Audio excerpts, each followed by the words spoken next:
Welcome to An Apple a Day, a podcast, a resource, a community. Share your experiences and learn from others as we overcome barriers and learn to live a happy and healthy life. Not as disabled people, but as people with a disability. Welcome to the community. Here's your host, Jimmy Apple.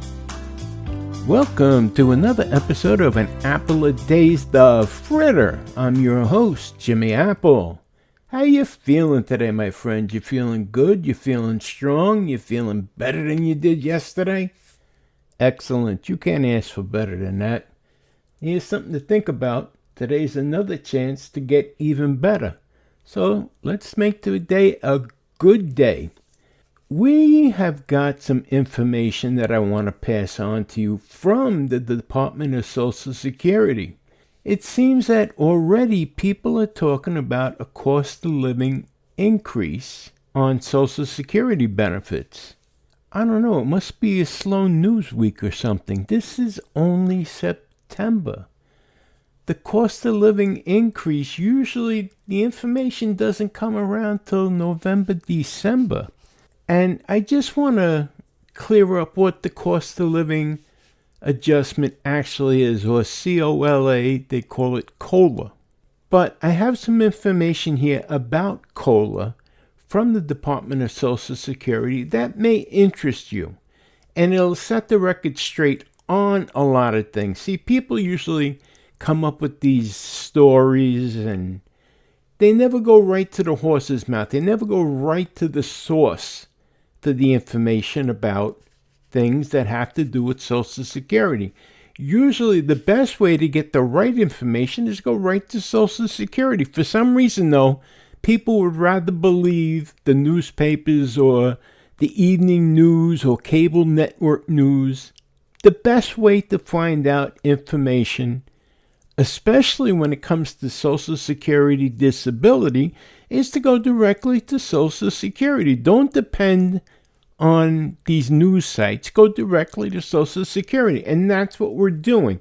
So I have information from Social Security about the cost of living adjustments.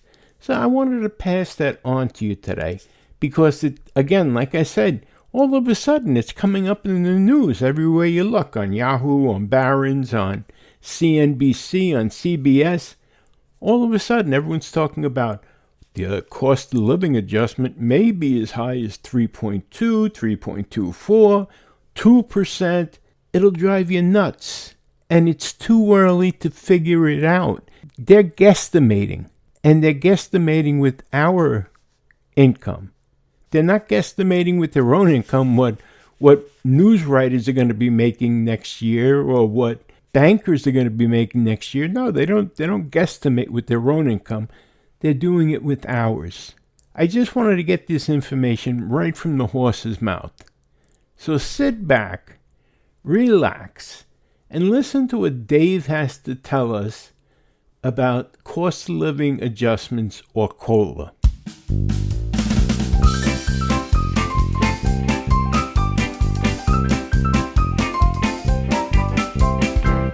What is a cost of living adjustment, or COLA? Social Security benefits and supplemental security income payments are adjusted to reflect any increase in the cost of living as measured by the Consumer Price Index for urban wage earners and clerical workers, CPIW. The Bureau of Labor Statistics, BLS, prepares this index. The purpose of the cost of living adjustment, COLA, is to ensure that the purchasing power of Social Security benefits and SSI payments is not eroded by inflation. The COLA is determined on a yearly basis. The average CPIW for the third calendar quarter of the most recent year a COLA was determined as compared to the average CPIW for the third calendar quarter of the current year.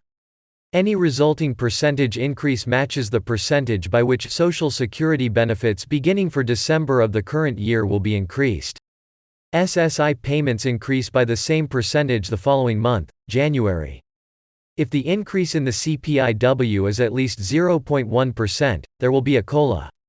However, if the CPIW increases by less than 0.05%, or if the CPIW decreases, there won't be a COLA. Congress enacted the COLA provision as part of the 1972 Social Security Amendments. Before that, increases in your benefits had to be enacted by Congress. At that time, inflation was relatively high. As such, the provision enacted in 1972 provided for an automatic COLA only if the increase in the CPIW was at least 3%. This is called the 3% trigger. By the mid-1980s, as inflation began to decline, the possibility arose that no annual COLA would be authorized. This was because the CPIW didn't rise enough to meet the 3% trigger. In 1986, Congress enacted legislation to eliminate the 3% trigger. Social Security beneficiaries and SSI recipients with My Social Security accounts will receive their new benefit amount in early December in the message center of their account. Make sure you create your personal account and select your message preferences so you will know when your new benefit amount is available. We also mail notices throughout the month of December. Please wait until January to contact us if you did not receive yours. There are other automatic increases in our program based on increases in the National Average Wage Index, and are triggered only if there is a COLA for Social Security benefits. These increases are the contribution and benefit base, the cap on the amount of wages and self-employment income subject to Social Security payroll tax, retirement earnings test exempt amounts, caps on the amount of earnings that a beneficiary can earn before a reduction in benefits will apply. Effect on Medicare Part B premium. Unlike the Social Security COLA, the CPIW plays no part in the computation of the Medicare Part B premium. The Medicare Part B premium changes each year, if necessary, so that the Part B premium is sufficient to fund approximately 25% of the projected cost of the Part B program. Any such premium change is effective in January. Information about Medicare changes is available at www.medicare.gov. The most convenient way to do business with us is to visit www.ssa.gov to get information and use our online services. There are several things you can do online. Apply for benefits, get useful information, find publications, and get answers to frequently asked questions. Or, you can call us toll-free at 1-800-772-1213 or at 1-800-325-0778, TTY, if you're deaf or hard of hearing. We can answer your call from 8 a.m. to 7 p.m., weekdays. You can also use our automated services via telephone, 24 hours a day, so you do not need to speak with a representative. Wait times to speak to a representative are typically shorter Wednesdays through Fridays or later in the day. Create your personal My Social Security account today. A free and secure My Social Security account provides personalized tools for everyone, whether you receive benefits or not. You can use your account to request a replacement Social Security card, check the status of an application, estimate future benefits, or manage the benefits you already receive. Just go to www.ssa.gov/myaccount. I hope you found this information useful. I'm gonna pass this back over to Jimmy. Have a wonderful day.